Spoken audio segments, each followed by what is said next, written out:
Siyadibana njalo bathandekayo lamhlanje esifundweni sethu salamhlanje. Mina igama lami ngumfundisi uEsindlovu. Ngihamba labafundisi bami njengamaviki wonke, mfundisi uMpofu lo mfundisi uMpofu, bafundisi bingelana abalaleli. Salibonani balaleli, siyalamukela kuhlelo lwethu Buza ibhayibhili likuphendule, okhulumayo ngumfundisi uMpofu CK. Salibonani balaleli, siyalamukela njalo kule viki kuhlelo lwethu Buza ibhayibhili likuphendule. Siyabonga abafundisi. Lamhlanje sikhuluma ngendaba yabaprofeti ukuthi babethola njani, uNkulunkulu wayekhuluma njani labo, babethola njani imbiko yabo. Sikhangele imbono lamaphupho, othiwa ngesilungu dreams and visions. Yes. Ike sikukhangela lamhlanje. Singathini nxa sikhangele eBhayibhelini kule ndaba enithanda ubana ke siyikhangele khona phana. Indaba ekumibhalo kuthiwa nguNumbers ngesilungu 24 ivesi ngu4. Siyabonga mfundisi. Lapha kumanani ngu24 kumbe imibhalo ngu24 ivesi ngu4 sihlangana lo mprofeti okuthiwa nguBhali. Lo wayengumprofeti kaNkulunkulu kuqala, kodwa ke wayesewile ngenxa yokuthanda inzuzo.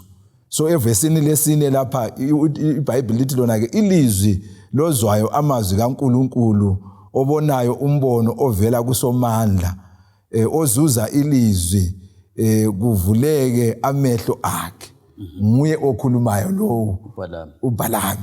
Ngemva kokuzama ukuthi secelwe inkosi uBhalaki ukuthi athuke abantwana bakwaIsrayeli.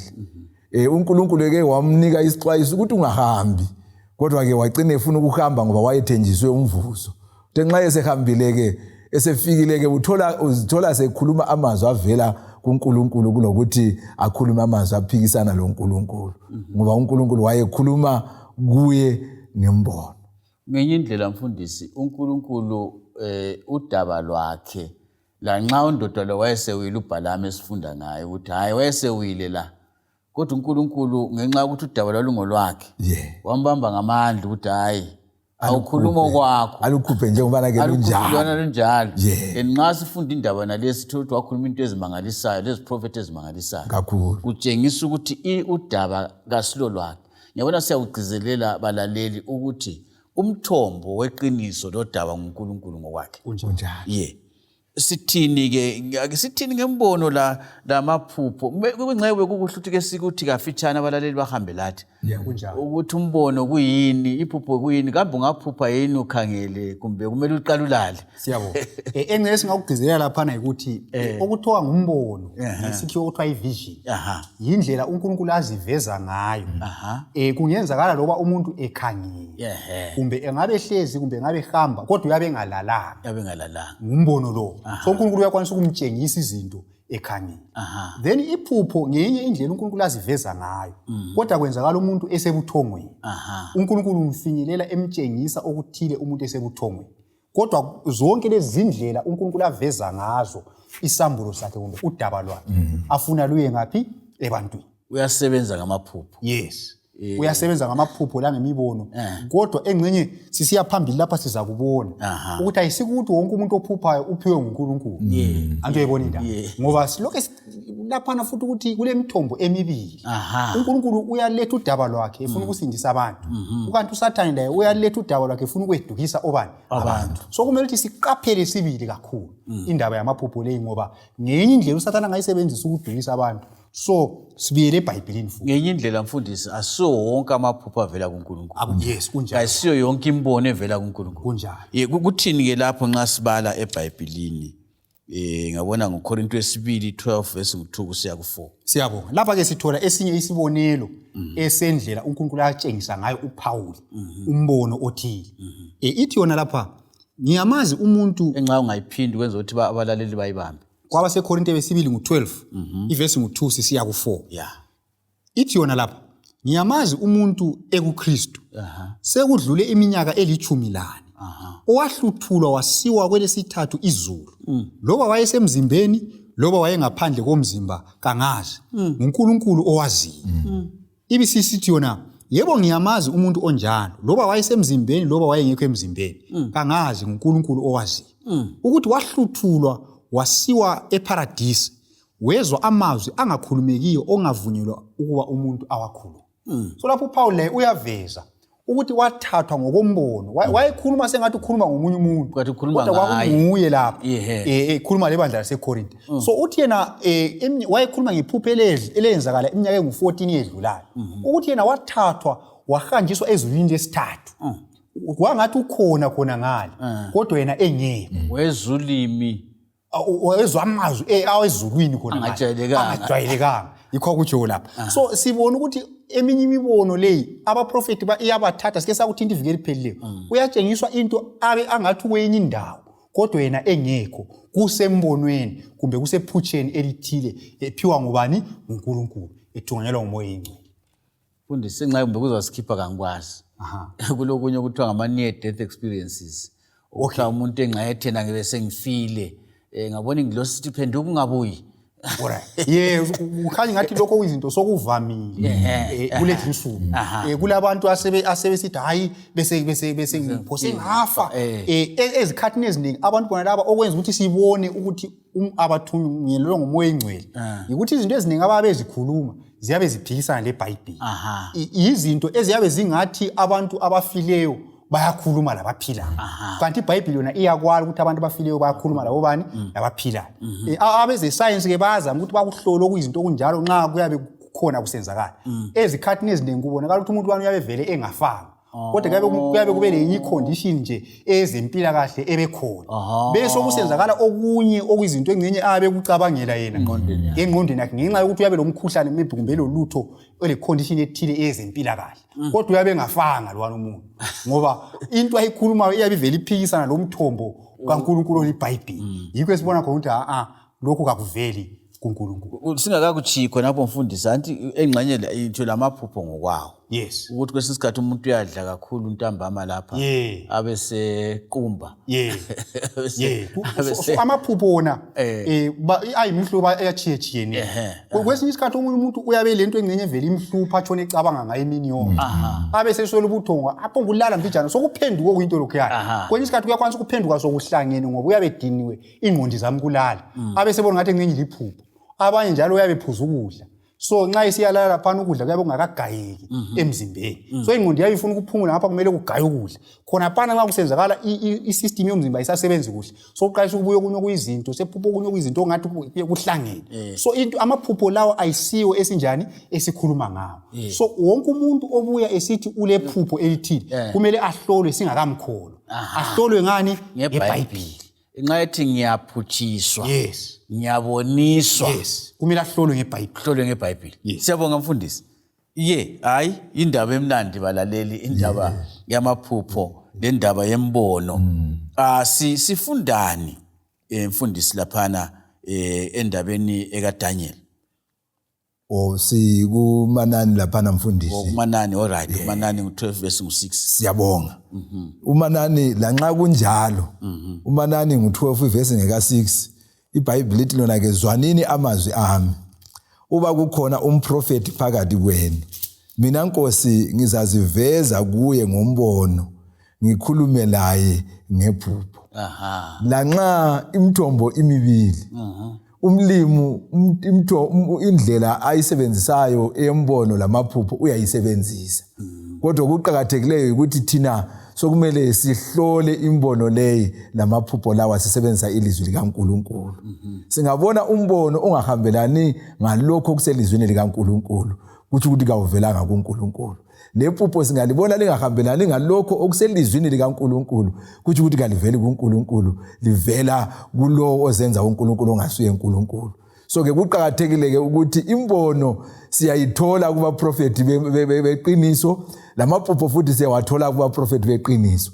Lembono futhi siyayithola futhi kuba prophet bamanga lamaphupho futhi siyawathola kuba prophet bamanga. So kusiya ngokuthi thina sisebenzisa siphi isikhali. Ungasebenzisa iBhayibheli eliyona kumele silisebenzise sizaphuma ngokuthi lo ngoweqiniso lo kasuyeqiniso. Mfundisi kulogwalo ngeke ngalubona olwalukhuluma ngokuchasisa amaphupho. Njalo ngiyakholwa ukuthi bayakhona abathi bayachasisa amaphupho. Njalo futhi angithi eBhayibhelini siyathola inkosi uFaro uyaphupha. siyathola Nebukadneza ephupha wayengasomuntu owazi iBhayibhili kodwa uNkulunkulu wakhuluma laye ngephupho kunjalo siyakuthola kaningi kusenzakala siyakuthola uJoseph kuthiwa ngephupho wakhuluma naye kuningi eBhayibhilini kunjalo kodwa ebengifuna ukuthi sikwehlukanise lapha ukuthi incazelo yephupho kumele ibe seBhayibhilini kunjalo awumelanga ibe sebantwini khona kusikugcizelela ukuthi khona imithombo yamaphupho eminengi kunjalo mfundisi yikho ungathatha even iphupho lika Nebukadneza nxa labana izazi lezanuse labo bonke labana abahlakaniphileyo besehluleka ukunika iphupho lencazelo uDaniel uyakhuleka nxa esekhulekile ke uNkulunkulu onguye wayenika inkosi iphupho uyamnika futhi incazelo so iphupho nxa livela kuNkulunkulu nguye futhi onika incazelo lokuthi mfundisi bonabo nxa bebizwa ungakhumbula uDaniel nxa ebizwa inkosi uBhesheza laphana Beshezari uthi kayisime engichasisayo kunjalo uNkulunkulu ngoyichasisayo kunjalo uJoseph laye utsho njalo kuFaro uthi kayisime engichasisayo uNkulunkulu ngoyonjani ngochasisayo ngibonani kuqhakathekile ukuthi bafundisi sikubeke kube sobala ukuthi umthombo wamaphupho nguNkulunkulu lencazelo yakhona ivela kuNkulunkulu ukuthi umuntu aphuphe ukuthi kuthiwe kathatha umkamnikazi bese kuthiwa kuvela kuNkulunkulu kuyabe kuyabongavumi encenye ivesi yethela nje la uDaniel 7 ingathi isincedise ukuthi sihle sidazule yona leyo indaba yona le ungabala uvesi 2 kodwa mina ngizabala uvesi 13 Daniel 7 verse 2 lo 13 ithi yona ngabona emibonweni ebusuku kufika lamayezi aphezulu ofana lendodana yomuntu wafika kuyisimakade wasondezwa phambi kwakhe angithi uyabona ukuthi lapha ungakhangela even abaprofetini bonke beBhayibhili imibono abayitshengiswayo imayelana lecebo losindiso Antu ayibona indaba kabatshengiswe eminye imibono leyi ezinto eziphikisana leBhayibhili ilandela lwana umbuzo ukuthi umuntu uyathi ubonisiwe ukuthi athatha umfazi womunye umuntu kumbe athatha abafazi abaningi kumbe athatha abantwana abasesebancane abasesikole athi mphutshisiwe ubonisiwe ungabona sokunjalo uNkulunkulu kaziphikisi lapha oDaniel batshengiswa izinto ezimayelana lecebo losindiso ungakhangela konke nje ebaprofetini beBhayibhilini kukhuluma ngecebo losindiso futhi kakuphikisani lentando kabani kaNkulunkulu so indaba yamaphupho lemibono leyi uNkulunkulu uyasebenza ngamaphupho kodwa uSathane laye uyasebenza ngayo so thina sehlukanisa njani kumele sihlole imimoya ukuthi ungokaNkulunkulu yini kube yile imimoya enjani emnene yikuthi engcenye okunye abantu izinto ezingathi lokhu phakathi bayazithanda yikho uSathane lapha ahlakanipha khonapho ukugola abantu umuntu angaphonga ukuthi umuntu angabuya kwesinye isikhathi levesi yeBhayibhili abantu bathi weak kodwa umuntu angathi uphuphile abantu bathi ulamandla ngoba babona ngathi umoya engcwele usebenza kakhulu ngani ngamaphupho kukanti iBhayibhili lona leli ngabaprofeti ababephiwa imibono lamaphupho nguNkulunkulu so iBhayibhili isambulo esivela kubani uNkulunkulu so abantu abaningi kodwa khonokho engcenye abakubambi kuhle kodwa kumele sikuzwisise ukuthi iBhayibhili lelikhulu kulakho konke ngoba lelihlola imibono lamaphupho yonke ngoba lilizwi likabani kaNkulunkulu lokho bazalwane ambonani sesikugcizelele themba abalaleli bakuzwile bafundisi sakugcizelela sakuphinda singathini ngendaba eyaboniswa uDaniel chapter 8 verse 1 to 2 Siyabonga mfundisi njengoba ke isihloko sethu siphezulu kwamaphupho lembono lapha sihlangana noDaniel esembonweni uDaniel 8 verse 1 lo 2 ithona ke ngomnyaka wesithathu wokubusa kwenkosi uBelshazari kwabonakala umbono kimi mina Daniel emva kwalo owabonakala kimi kuqala ngabona embonweni kungathi ngisesusa emzini omkhulu welizwe laseAlamu ngabona ke embonweni kungathi ngisemfuleni uLayi ngamanye amazwi simthola futhi uDaniel esengena embonweni lapha yena usesigodlweni eBhabhilona kodwa ke umoya kaNkulunkulu nxa engena embonweni ubona okwenzakalayo elizweni laseAramu yena eseBhabhilona ngoba umnikazi nguNkulunkulu wamusa khona ngale so sinanzelela ukuthi uNkulunkulu ke abaprofeti bakhe waye basebenzisa ukuthi akhulume alethe udaba ngabo ngembono so siyabuyela ekugcizeleleni lokho asike sakukhuluma ukuthi kwakungadingi ukuthi umprofeti abe seHarare kunjani eHarare yebo lanxa weza mhlawumbe ezafika ngazangafika eHarare kodwa uNkulunkulu wengamtshengisa iHarare ngeke isibonelele kunjalo njalo lanxa engakaze fike kuyo bona kanisike sikugcizelela khona isikhathi sesingasesidliwa ngumangwela lapha bafundisi so kumele siyigqibe indaba yethu sithini kuDaniel 8:15 kusiya ku17 mfundisi lapho. Siyabonga kulo mcijo oqhakathekileyo ke esiwudobha lapha. Uthi yena lapho Daniel 8:15 to 17. Kwathi sengiwubonile umbono mina Daniel ngazama ukuqedisisa. Kwasekusima phambi kwami othile olesimo somuntu. Ngezwa ilizwi lomuntu phakathi komfula ulayilimemeza lisithi Gabriel yenza umuntu uba awuqedisise umbono. uDaniel waphiwa umbono othile nguNkulunkulu wangawuzwisisi. Asimboni esiyadinga omunye umuntu ebantwini abasemhlabeni ukuthi kulomuntu othile ochasisa amaphupho kwenye indawo ngeke ngihambe ayengichasizeni. Kodwa uNkulunkulu lapho uyamtshela ukuthi utshela uGabriel ukuthi hamba uDaniel ngimnika iphupho ngale kazwisisi hambe kwenze njani hambe chasisela. So lapha sifundani lapha ngaphansi kwelanga la akula muntu oyenelisa ukuchasisa amaphupho. Kwehlula abakafaro behluleka abanebukadnezar behluleka ngezikhathi zikaBerishaza behluleka. IBhayibhili vele ungayifunda bonke izanuse lenyanga ezithenjiweyo babe sehlule ukuchasisa amaphupho eBhayibhilini ngoba akula muntu ongachasisa iphupho ngaphandle komnikazi uJehova. Yiko uDaniel echasiselwa la ngoba yena ungumuntu la uphiwe so umthombo nguJehova umchasisi wakhona nguJehova. Uyangilinga phela mfundisi ukuthi laba bathi bayabona osiyazi umoya ababona ngawo kayisiwo lo wabo Daniel. Akusahambelana. Lokho kusiya khona phane kuthini imimoya minengi esemhlabeni. So akumelanga sithi thina singavele sibona umuntu othi uyabona sithi ngumoya kaNkulunkulu. Kumele sihlole wenza yini okuseBhayibhilini. Lokuthi futhi sibuze ukuthi vele ubonani. Ngayibona ukuthi ubonani. Ezikhathini eziningi uzathola ukubonwayo kwakhona kuyaphikisana lokho okusebhayibhilini. Kunganqanye. Hayi siyabonga. Somele sigqibe indaba yethu. Sigqiba sikhangela ukuthi sike sakuthinta bafundisa ukuthi umuntu uyabona izinto ezingale yenela phakathi ngumbono mfundisi. Kunjalo lokho sikuthola futhi kuEzekiel 8 verse ngelika 3 no 4. Kusitshengisa ukuthi uNkulunkulu nxa elodaba losindiswa afuna ukuncedisa abantu bakhe. Kakula ndaba ukuthi inceku yakhe umprofeti afuna ukwazisa ngayo abantu ungaphi. Uyamfikisa kuleyo ndawo abe sencedisa ke abantu ngalokho akubonayo kuleyo ndawo. Ngisafunda ke amavesi ukwenzela ukuthi singalikhulumela iBhayibhili. Ithi yona ke waselula ke okwakungathi isandla. Ungayiphinda ukuthi nguchapter bani? NguEzekiel chapter 8 verse 3 lo 4. Ithi yona ke waselula okwangathi isandla wangibamba ngenwele umoya wangiphakamisela phakathi komhlaba lezulu wangiletha ngembono kaNkulunkulu eJerusalema ngasentubeni yeguma elingaphakathi elikhangele inyakatho lapho kwakukhona isihlalo sesithombe somona esibanga umona. Inkazimulo kaNkulunkulu kaIsrayeli yayilapho njengokuyibona kwami esihotsheni. Ukhuluma la amazwi nje uEzekiel yena useBhabhiloni kodwa ayeboniswa okuseJerusalema ngoba sokumele akhuze lapho okubonakala khona. So ke uNkulunkulu kalandaba ukuthi kwenzakala ngaphi nxa efuna ukuletha usindiso lodaba ebantwini ubona konke emhlabeni ngelihlo elifananayo. Mfundisi ngithanda indaba kamoya lo ukuthi umoya wamphakamisa. Kunjalo. Asomoya lo omunye. Asomimoya. Umoya oyingcwele. Asomimoya mpamzo yabonga. Yebo. Kumele sikuzele ukuzwakala. Asiphetheni kuDaniel ngubani Ezekiel 9 to 11 lo 11:24. Right, siyabonga. Engeke ngakhangela uEzekiel 11:24. Lokho igcizelela ukuthi umoya wangiphakamisa. Lapha lokho silo umcabango nalo ukuthi babe tshengisa imibono ethile. Umoya engcwele wayenjani wayebafinyelele. Okunye mina engingathi ngiyakunanzelela lapha eBhayibhilini.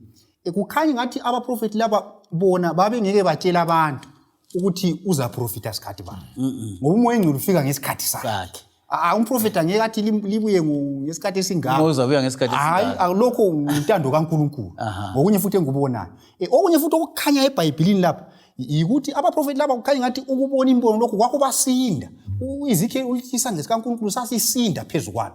Kwakungenza ukuthi baziphakamise. Yikho ungakhangela abaningi bakhona babisinxa bebizwa bethi angenelisi. Nxa bebizwa bethi angenelisi. Okunye okungasincedisa umuntu obone umbono kumbe waphiwa iphupho nguNkulunkulu kaziphakamise njalo ngeke atshela abantu ukuthi yena uyabona. Abaprofeti beBhayibhelini asizwa ukuthi ababebhala amabhakana athile esithi mina ngiyabona ngoba vele babengaboni, babephiwa nguNkulunkulu, babengenelisi bona njalo babekubona ukuthi kungumthwalo onzima ukwenza lowo msebenzi ngoba ngumsebenzi otsho ukufa lokuphila kwabantu. Yikho babezehlisa uIsaiah chapter 6 yikho wathi maye mina muntu olendebe ezinjani ezingcolileyo. uMoses wathi mina angenelisi. uDaniel laye lapha siyabona wathi wawela phansi. So asonto nje elula ukuthi abantu bangaphuma ukudlala ngayo lokuthi umuntu engathi ephuma kuyo ahambe egiyela abantu ukuthi mina ngiyabona mina ngiza. So yindaba engcwele le, ngumthwalo osindayo olobungcwele bukaNkulunkulu odinga umoya engcwele yena ngokwakhe ukuthi anike umuntu ukwenelisa kumbe umprofeti ukwenelisa ukuzwisisa leyo ndaba. Isikhathi asavuma bafundisi. Kunjalo. Sizayigqiba nxa sesiye ekucineni. Balaleli siyabonga kakhulu ingxoxo esibelayo. Khululeka la ukuthumela umbiko wakho, umlayezo wakho. OseBhayibhelini lapha yile sixoxa ngalo iBhayibhili. Buza likuphendule. Thintana lathi kunombolo zocingo esiziphileyo 0718 444 196 0718 444 196 078620 4000 078620 4000. Inkosi belani. Sidibane njalo kuvukelizayo. Siyabonga.